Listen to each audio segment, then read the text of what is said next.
we are united. It doesn't matter if you are from the deepest blue city or the darkest red county or a deep blue county and a dark red city, wherever the heck you're from, everybody wants to see this problem solved, and we're all in the canoe paddling in the same direction within a reasonable arc. The bad news is the digital divide is deep and vast. We've got a little over 8 million homes and businesses across the country that need connection who have nothing. Right around 1/3 of a million here in Florida. And the reason I didn't give you exact numbers there, what you were just talking about a moment earlier, is we don't know exactly where everything is. We don't have great maps. We don't have a good ability to pinpoint the edges of this problem. And it's hurting our communities and our fellow citizens right now. And I know we all agree that the problem needs to get solved, but let's dig in a little bit into that why so that we can kind of be centered on it. First, from an economic perspective, and I used to be an economic developer, you simply cannot grow the economy of a community that doesn't have access to universal broadband coverage right now. When I would talk to site selectors, C-suite level folks who were doing expansions, we'd have a cool site, we'd have a strong workforce, we'd have a good competitive package in front of them, and they'd say, do those neighborhoods have broadband? And we'd have to say no. They go, all right, show us the next place. I mean, that was it. They need to know they can email their plant manager, their branch guy, whoever it is, at 2 in the morning and say, we're talking about this at 7, I need you to read these documents and get it together. And if they can't know that they're going to be able to do that, they're not putting a business there. So for economic growth, it has to happen. Second is it's a political and a social demand. Y'all are local elected officials, you know this more than anybody, right? Like, people are pounding the table. I need broadband, I need broadband, I need broadband. And good government is responsive government, right? If the people want it, we got to figure out how to do it for them. And boy, do the people want it who don't have it. And the last, and I think we don't talk about this enough, is I believe there's a moral and an ethical obligation to solve this problem if we're able, and we are. And the reason for that is when a community doesn't have access to universal broadband coverage, a whole host of bad effects accrue to that community. And worse, those bad effects land heaviest on the most vulnerable members of that community. The elderly are less able to age in place, they do it less safely, and they wind up in nursing homes earlier. People are less able to avail themselves of telehealth and telepsychiatry. We know that our veterans population is overrepresented in rural areas, and we know, I don't need to explain to y'all the veterans mental health crisis, but man, telepsychiatry is a tremendous tool in the toolbox to help attack that problem, but you gotta have a high-speed internet connection to make use of it. And our kids, even when you do really good statistical work, right? You back out the education level of the parents, you back out who's affluent and who's not, you look at the quality, you equalize the quality of school systems. Kids who grow up in a house without access to reliable, affordable, high-speed internet connection have worse grades, they're less likely to pursue post-secondary education, and when they do it at a worse school and take on more debt. That sucks. That is terrible. And we are, every day that we don't solve this problem, we are deciding to let that state of affairs continue. So fortunately though, we can solve it, and we are solving it. The BEAD program, Broadband Equity, Access, and Deployment, is a $42.5 billion commitment from the federal government that we are going to close the digital divide once and for all. There is additionally, alongside that 42.5, there's just about $7 billion more that is also at NTIA that is braided together with the BEAD program, along with programs at USDA, at Treasury, at FCC, that all fall under this umbrella of Internet for All. It's a new model and a new approach in the way the federal government is attacking this challenge. First, we've never done this before at NTIA. We had some small programs, but this is the first time we've been the lead agency. I'm 8 months into being a federal employee. I'm figuring this stuff out too on the HR and admin side to know how to get the job done. But what we are doing is we have a new team. We're not carrying around the baggage of prior efforts. We have a new model. And that new model is all about high engagement with states and local governments. We have so far gotten all 56 states and territories, a little asterisk for the U.S. Virgin Islands, which is having an issue, but we're getting there with them. They're planning funds, and folks are going to be able to use that to build capacity in their state broadband offices so that they can effectively partner with us to implement these programs. What we are going to do, though, is a lot broader than just hand some money to the state government. and say, all right, good luck. Instead, we are creating partnerships and a movement. And, that's easy to say and hard to do. But what we are talking about is partnerships between the federal and state government, partnerships between the state and local governments, partnerships between the public sector and the private sector, partnerships with cooperatives, partnerships with nonprofits, partnerships with education institutions. We are going to make sure that we've got philanthropy at the table. We're going to make sure that we've got the private equity at the table. We're going to make sure that we've got every tool that we need to fund projects that are going to connect every single home and business in this country. It's going to take a whole of society effort, and that's what we're going to take on. Every one of y'all, every single trade association, every single corporation has a stake in the success of this program. There is no part of our economy or society that will not be benefited tremendously by getting the job done. In support of that effort, we've got staff in every single state. Carlos Nathan is our guy here in Florida. He's in the room or about, and you should definitely look him up. He is your best point of contact here. Carlos is your partner. He's responsible for ensuring the success of the State Broadband Office, and that means he is here to do whatever it takes. There he is, Carlos. Hey, wait.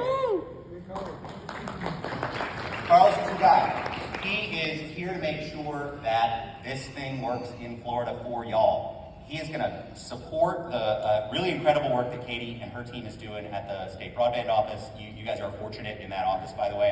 I go to a lot of states. I don't say that in every state. We have the talent and we've got the resources. What we need are the voices and the bodies to amplify this message and make sure that everybody's on the same page with us.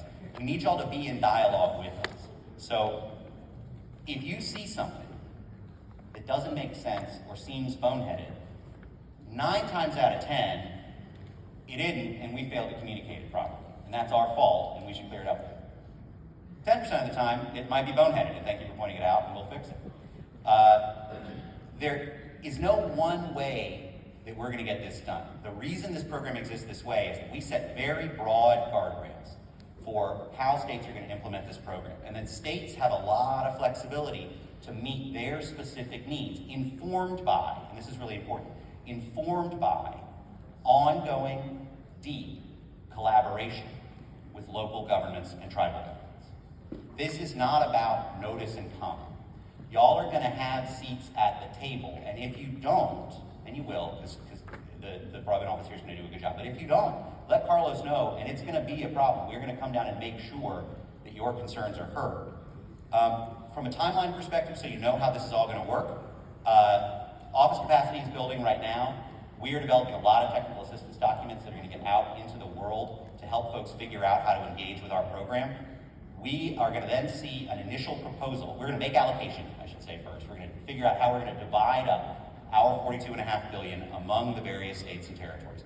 Every state's guaranteed at least $100 million, and then it's a formula based on how many unserved locations there are relative to how many unserved locations there are in the whole country. Y'all are going to get a heck of a lot more than $100 million. I can't say how much, not because I'm not allowed to, but because we literally don't know yet. The maps are continuing to improve. Then the State Broadband Office is going to deliver to us both a 5-year action plan. You can think of this as the 100,000-foot view of what the strategy is to get to universal coverage, to ensure that it's affordable, to make sure that there's competition where possible, and to guarantee that the digital divide is closed, both from an infrastructure standpoint and making sure that folks can afford to take service on their networks, and that they have the skills and devices necessary to make meaningful use of that connection. Also, this year, the State Broadband Office will be getting us their initial proposal. You can think of this as the blueprint for the machine that's going to spit out the projects that are going to get the job done. This includes 19 different sections, 2 of which I really want to draw your attention to. The first is the state-run challenge process.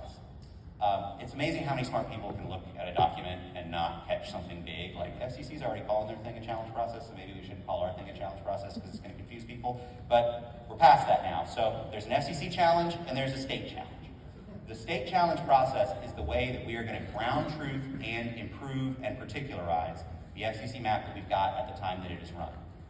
We are aware that there are concerns with the accuracy of the FCC maps. What I want to tell you today is, first, let's have some grace for my federal colleagues. Mapping every single home and business in the entire United States and 6 territories is tough. And second, they got their direction for how to do that before the BEAD program ever existed. And so that thing wasn't built to serve this program. Rather, this program was just told to base some funding decisions on that map. What we are not basing on that map is where we're building infrastructure and where we're not. I want to say that again. Just because a location is shown as served on the FCC map does not mean it can't be served by BEAD-funded infrastructure. There is going to be, right here, your state broadband office, with y'all's input, is going to develop a challenge process, a state-run challenge process that can take in all kinds of data. It can take in group speed tests. It can take in existing mapping efforts. It can take in geospatial LiDAR propagation maps. If you've got it, as long as the state puts it into their plan for their challenge process, and then we got other rules, right? They have to be fair in the way they evaluate evidence. They've got to be transparent. They've got to have fidelity to that process. We will be able to make a map with y'all's input that is much more accurate than the one we've got today. In particular, there are going to be a lot of stand-up meetings where Carlos and members of the state broadband office team are going to be coming to specific counties if possible, regional gatherings if necessary, with blow-ups of the maps. And this is where we need something from y'all.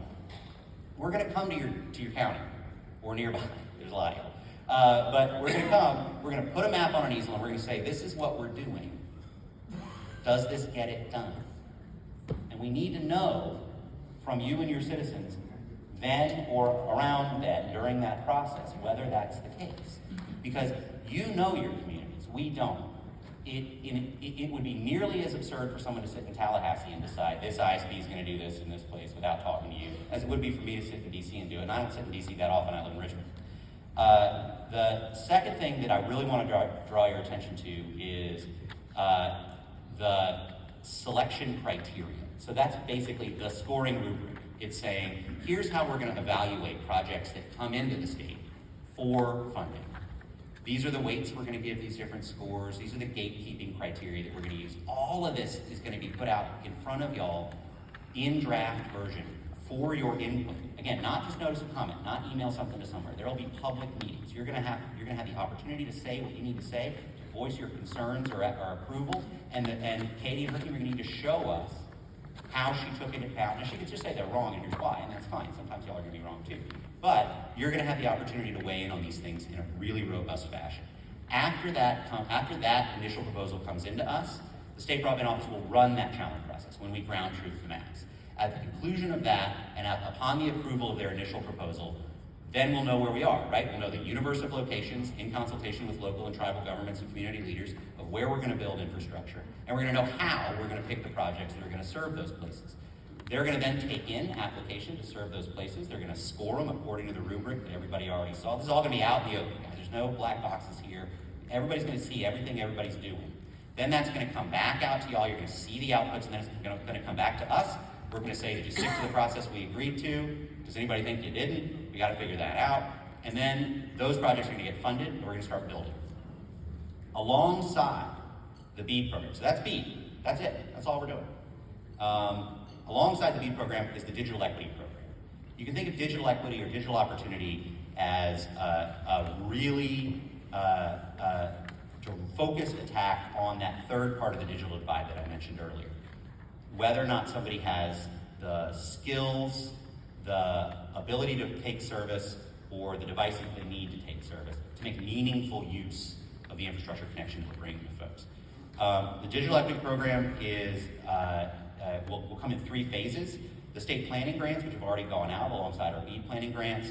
There are going to be state capacity grants. That's going to grow the ability of the state to take that stuff on. There's going to be a competitive program.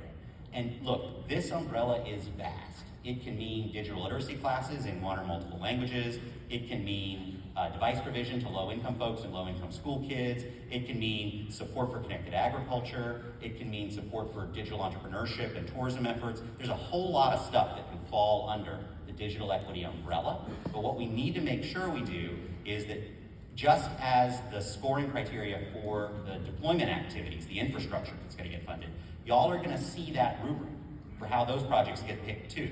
And we need your input, because we don't have the expertise, and nobody, in the state broadband office could ever have the expertise that's represented in the, I gotta stop hitting that microphone, that's represented in this room. You guys know what you're doing, and you know your communities, and you know what you need, you know what your businesses need, you know what your producers need, you know what your schools need, and so you gotta share that with everybody else. We are gonna support you the entire way. We're gonna do a robust stakeholder outreach. I hope you guys appreciate that we are committed to talking to you. Carlos is going to be all over the state. He's already traveled a heck of a lot. He should be your friend. Get to know him. He should hear all of your concerns and issues. You're going to have a lot of chances to engage with this program. Do it. Do it. Talk to us. Reach out to me. Reach out to Carlos. Reach out to Katie. Reach out to the rest of reach out to your leadership here at the Association of Counties. They are here to help you get this job done. Start with Carlos and Katie. Make sure they understand your concerns.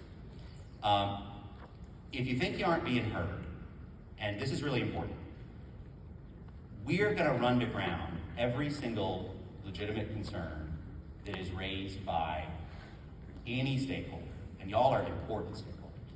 This is my promise to you. If at some point during the process you raise a concern and you don't think it's being addressed, you need to let me know. And so I don't know if y'all have pens here. Get off my speech into my, I don't call myself a lot. My cell phone number is 202-209-3021. It's my work phone, so I can know it. I promise you, you can reach out to me if you have concerns that are not being addressed, and I'm going to figure it out. I can fly down here again if I need to. I love here. I'll fly down here anytime. I will fly down here and figure it out with you. I'm going to get with Katie and her team and figure it out. We are going to make this thing work. I am looking forward to working with each and every one of you. I'm getting a call, which is inconvenient. I'm looking forward to working with each and every one of you guys in this room to make this happen. So did one of y'all call me just now? Oh, well, there you go. You know it works. I got my remarks on his phone, so I did screwed me up a little bit. Anyway, I know I worked at a really high level here. There's a whole heck of a lot to cover in this program that's really complex. I'm going to be around for the next 2 days. Please come find me. Y'all, we're going to get this done. This is not the chip away at it program. This is not the let's take our best shot at it program. This is the get it done program. Internet for all Americans, period. And with that, let's do some questions.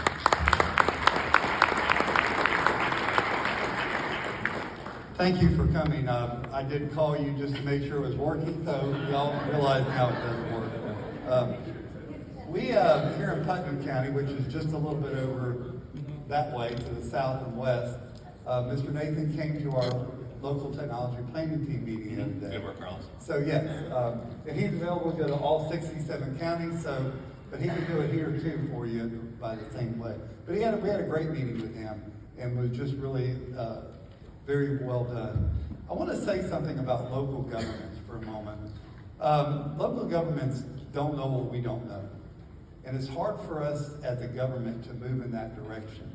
So my question is on the BEAD money coming down, yeah. Is it going to provide money for local governments to know what we don't know and maybe to engage in a local navigator, if you will, or hire someone? So it can, and this is where it gets complicated because we got 50 states and 6 territories and those broad guardrails, right? So the State Broadband Office is going to decide, along with us, the best way to make sure y'all know what you need to know and how to fund that. And there are a bunch of different ways to take that on, and I don't want to, I used to work for the state of Virginia, and I hated it when the federal government would tie all these strings to money and say, here's how you got to do stuff. And I'd say, that's not the best way to get this done here, guys. And then, they're like, well, those are the rules. So what we don't want to do is be too prescriptive. I got to honor that, right? Now I'm in this job and I kind of want to tell people what to do, but I've got to remember where I was and say, here's my best advice, but you and your governor need to decide the best way to implement this. And so what I would say is, if that's an identified shortfall that you have, you should talk to leaders in your executive branch and the legislature about how you can allocate either the funds that we've delivered or state general funds to make sure that counties have the tools that they need to engage. And I'll also caveat that, having just mentioned legislators and the governor, we at NTIA don't ever have a view on bills or budget amendments that should or shouldn't pass. That is state business for the federal government. We're good federalists, right? Like y'all run your state, and we're here to help. Thank you. Again, thank you for coming, John O'Loughlin, Hernando County. One of the reasons I'm here is because for the last 7 years that I've been a board member, we have an urban legend in our county that I'm sure you have in many other counties that, you know, the county commission has an exclusive contract with the one service provider, and obviously it's a nightmare. We have very few tools at our disposal to deal with this. And the concern I have is it's expensive, right? We understand this is expensive, right? Even when it comes down to the fact of having to pretty much have a rentals, you know, on each utility pole, right, that you hang to bring the line in. And most people don't even realize that that's there, which is a huge... Well, you might, and we can talk about that. Well, right, carry on.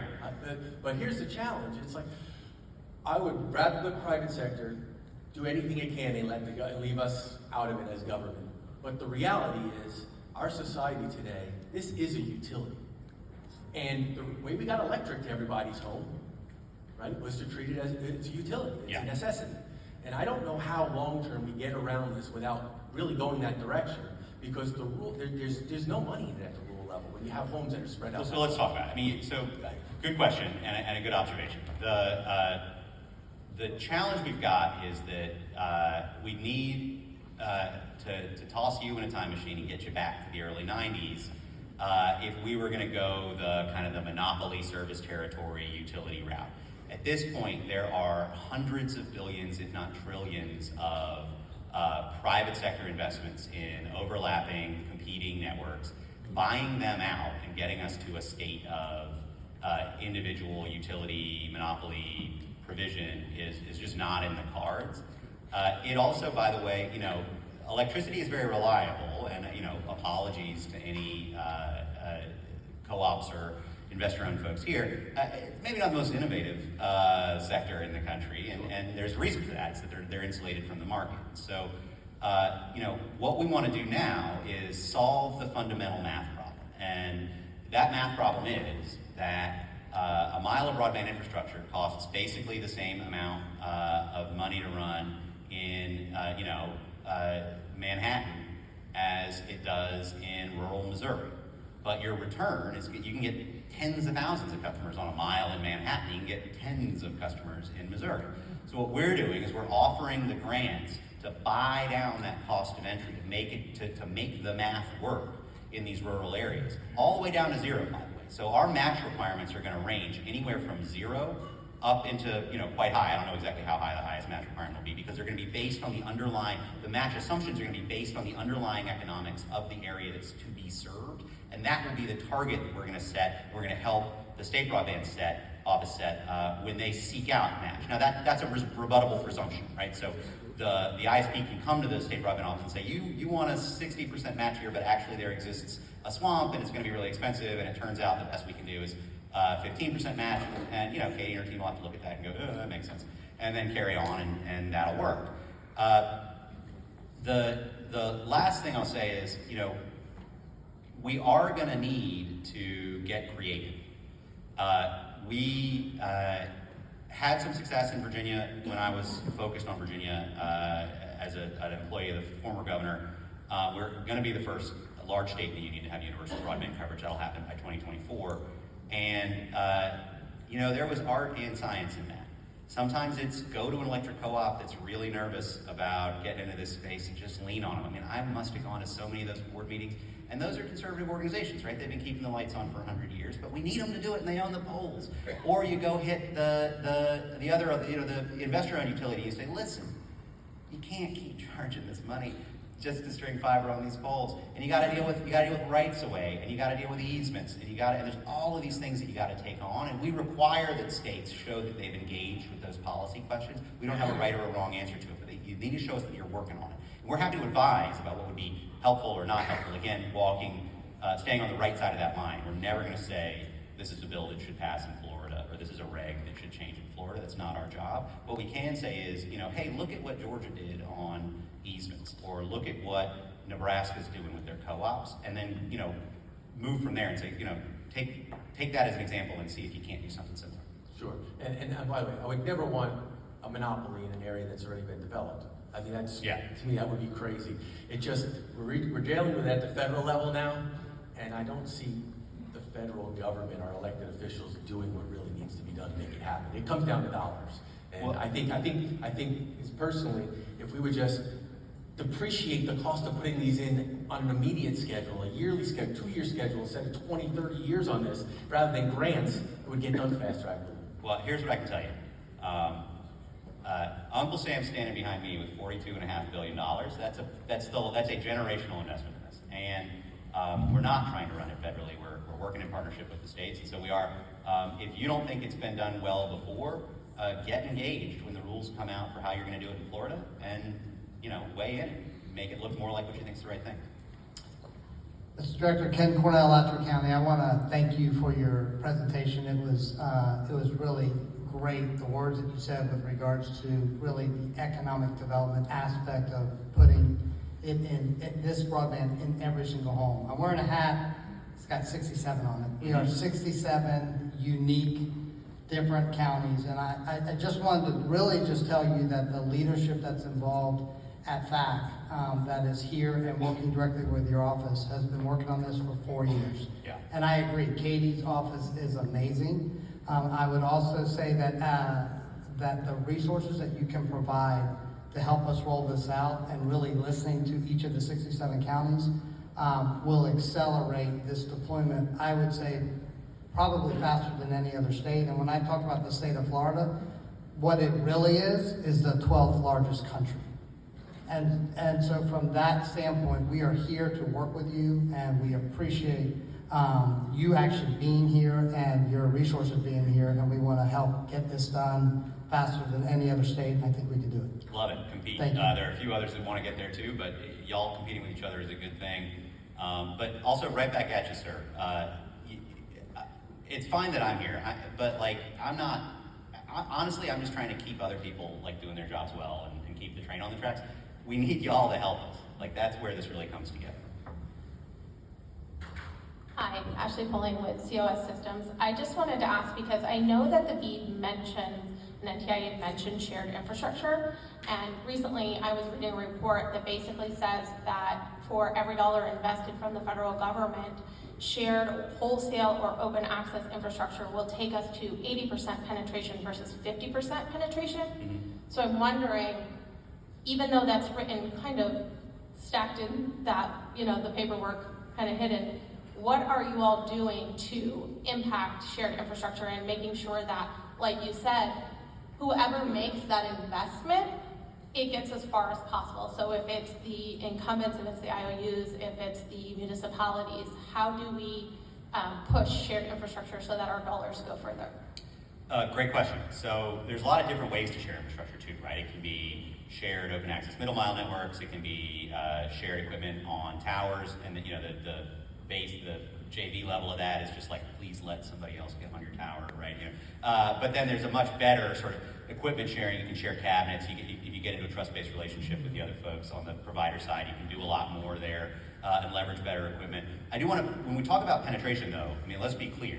If the plan doesn't hit every unserved location in Florida, it doesn't get funded. We are not going to do an 80% penetration or 50% penetration.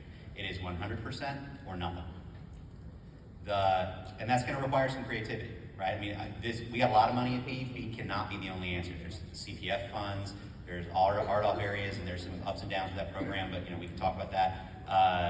We got to bring in provider match. We got to bring in charitable and corporate social responsibility giving. There's a lot of stuff we got to do to make this holistic plan work, but we're going to. The other thing I would say is, one, send me that report. I don't know which one you're talking about. I'd love to see it. But two, share that with Katie and her team, and make sure that as they think about the way they're going to approach the policy challenges that the state is dealing with in this sector, that's on the table. And that, that's one of 50 different areas they need to think about, but it's an important one, you're right. Thank you. Thank you.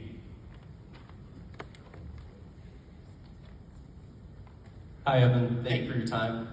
Lou Elliott, CEO of Streamline Internet. We're also a member of the Hendry County LTPT and very anxiously awaiting our grant award status. Fingers crossed. But I actually, you said something earlier, and the gentleman from, I believe it was Leedy County, also raised a question with regard to utility status. Mm-hmm. And you had stated earlier that we are an amazing country that can get a lot done if we don't get in our own way. As a service provider, this is something I'm acutely aware of, and something that our partners in Hendry are very open to. So I wanted to raise this point for all of the county officials in the room and pose a question to you at the end of it. We are working with Hendry to identify outdated zoning laws that will make the installation of all broadband services much more rapidly deployable and lower cost by identifying broadband in the LDC or your zoning code, whatever you identify it as a utility. Electric, water, and gas are all allowed low cost, permit-free, rapid deployment of all of their infrastructure. Internet broadband providers are not.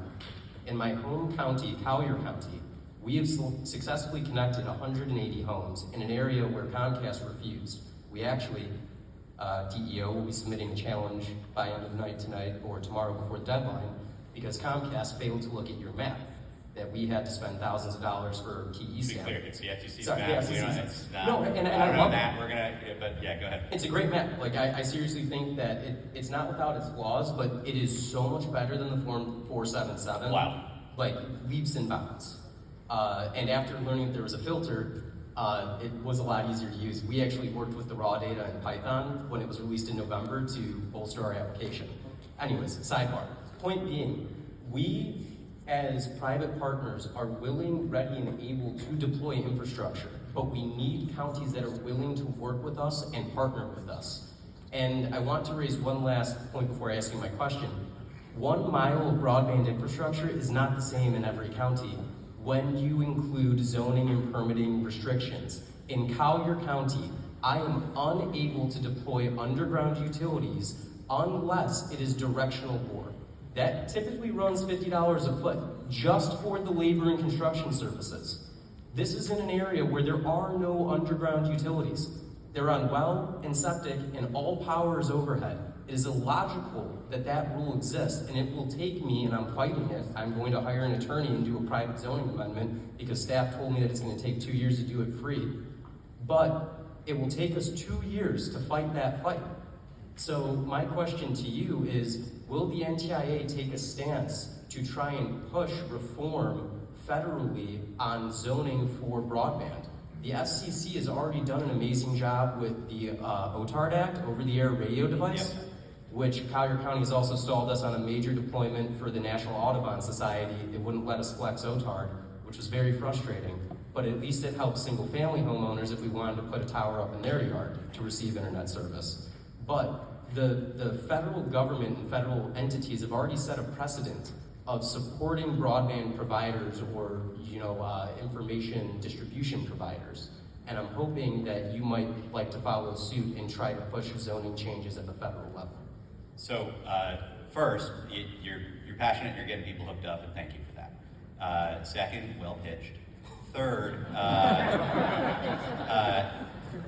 yeah, right. I really don't think, and I just got to be honest here, right? It's like FCC has a congressional mandate to do a certain amount of regulatory and oversight on the telecommunications industry. And so they can read that as broadly or as narrowly as their attorneys think they can get away with, and they go where they can go.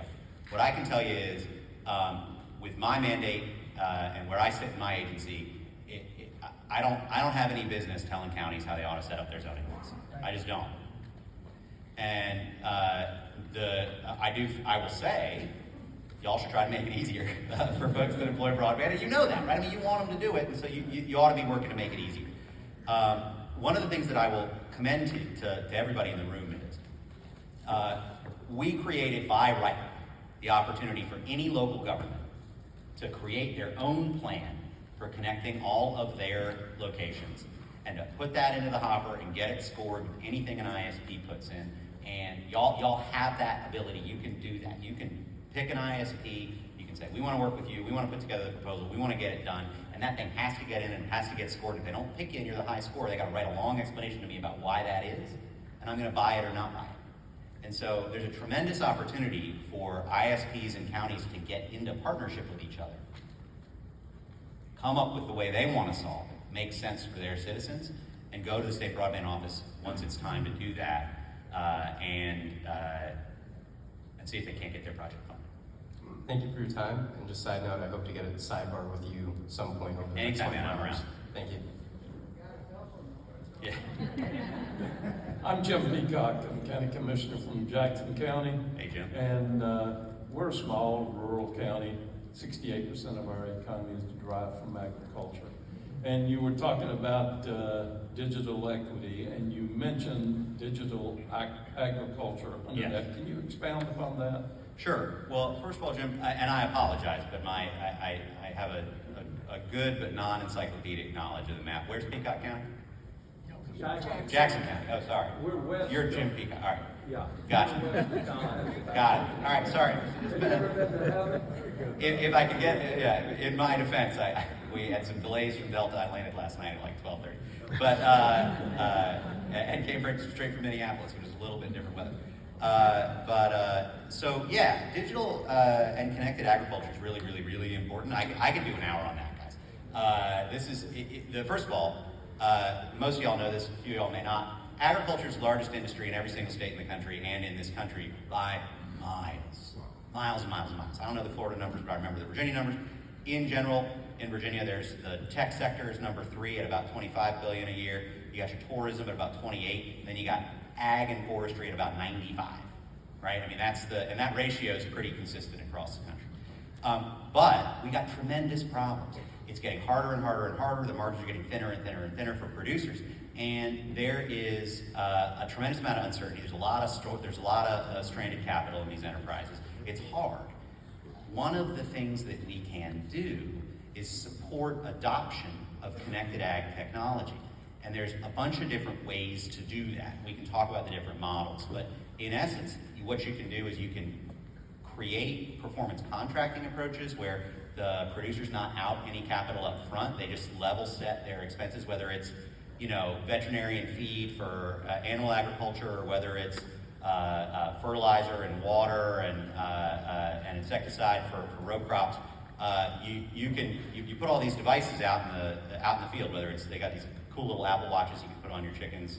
They're not quite as nice as Apple Watches, but they work. And then you don't have to inoculate the whole flock, right? You can figure out which chickens are, gotta stop hitting that. You can figure out which chickens are having trouble, and you go help out them. And over time, what you can do with that model is you can make sure that the producer's not out of pocket, but they, after 5-6 years, right, they've been spending the same they were spending before. Then the nonprofit or consumer support and connected ag organization moves on, and the farmer owns the equipment, and we can keep going. There's also a lot about model operations, and you got to get that out there, right? Because I can speak the language a little bit, right? But when I roll in with leather shoes and a suit on, I'm not the best messenger to a guy who's been out working his farm for 50 years. So we need to get some folks who want to adopt these practices, and they can tell their neighbors about it, and that helps a lot too. And so there's a tremendous opportunity to do that. What's going to be really important is when that initial proposal is being put together, there's going to be, both on the infrastructure side and on the non-infrastructure side, the digital equity side, there's going to be that same rule set. Here's the sorts of projects we're looking for. Here's the way we're going to score them. Weigh in and talk to your agriculture community about what they think about it. And this is not going to be complicated math, right? It's not going to be nearly like figuring out spectrum. This is like what's going to add up to 100 and where we're going to put each of these categories. And so, nobody needs any special training to figure out, this is the right way to score these things, this is the wrong way to score these things. What it's going to be is a competition among the various folks who are going to have their hands out. And, that's fine. That's the way government does it. Y'all hear that all the time. But it's going to be complicated, and we need y'all's input. Any other questions? This is not your last chance, but it's your last chance for me to be this loud. I do think I would like to make a few comments, and Kyle Hawley from Santa Rosa County, a rural county, strong agriculture, cotton and peanuts like our friends there in Jackson County. So what I have heard is that you're very focused really on individual performance and connectivity, and we certainly agree with that. There will be in some of our counties spaces where we need to protect and maintain lower density, and we are hearing from our farmers that they would like us to help them do that, to mitigate potential impacts on the work that they've done for generations. I have a question about the strategic plans that the states would be turning into you. Have you all created a format, some sort of general form that addresses some of these agricultural topics so that we can feel assured that when we're communicating with Carlos, that our states are really integrating the information? And I would say that I have met with our state office and talked a lot about this, and they're very receptive, but I want to make sure that the plans that you see really integrate that so that we don't get lost. And I just want my internet at my house right now and lose sight of some of these larger critical elements of our local commerce. Absolutely. Both are important. Thank you. First, and this may stun folks because again, I'm here from the federal government. I really don't like forms. I'm not in particular a big fan of making folks fill stuff out. It should be enough for you to send an email or call on the phone and say, this is what I'm worried about. Now, if you've got something detailed, if you've got something you'd like to put in front of folks, put that on paper and shoot it to Katie and Carlos, and that'll go into the hopper with everything else. You should absolutely, nothing in this program should in any way threaten any decisions that you, your board, and your citizens make about what part of the character of your community you want to maintain and how you want to approach growth in the county moving forward. There is a tremendous opportunity for connectivity in low density areas, and there's a great opportunity for connectivity in medium and higher density areas. For higher density areas, if for some reason they're not connected, we're not going to give them a heck of a lot of money because there's a good return there, but if for some reason they're not connected, we will help get that done. One thing that I think is really important, by the way, when we're talking about this, you really have to avoid cherry picking. If you imagine a county that's got 3 towns that has 100 folks in it, 3 towns within which live 60 of the 100 folks, and the other 40 are out in the rest of the county. And you talk to an ISP and they say, well, it's going to be $100 to serve all 100 locations in your county. But if you give us $30, we'll go connect those 60 that live in the towns.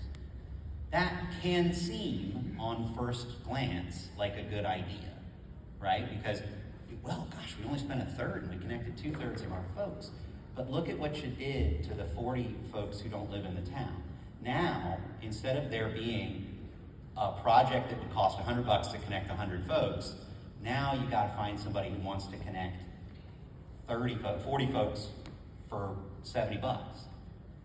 And that, the economics of that network just got a lot worse. So you've got to be very, very, very wary of somebody who's offering you a partial solution. You should not accept, it doesn't have to be one provider, you should not accept anything other than universal coverage of every one of your citizens' homes and businesses at this point.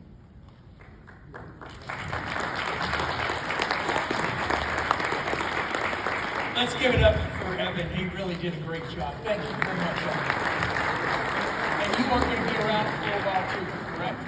Thank you. Till Friday after the meeting, all day, today and tomorrow. So if you have more questions, please feel free to contact him.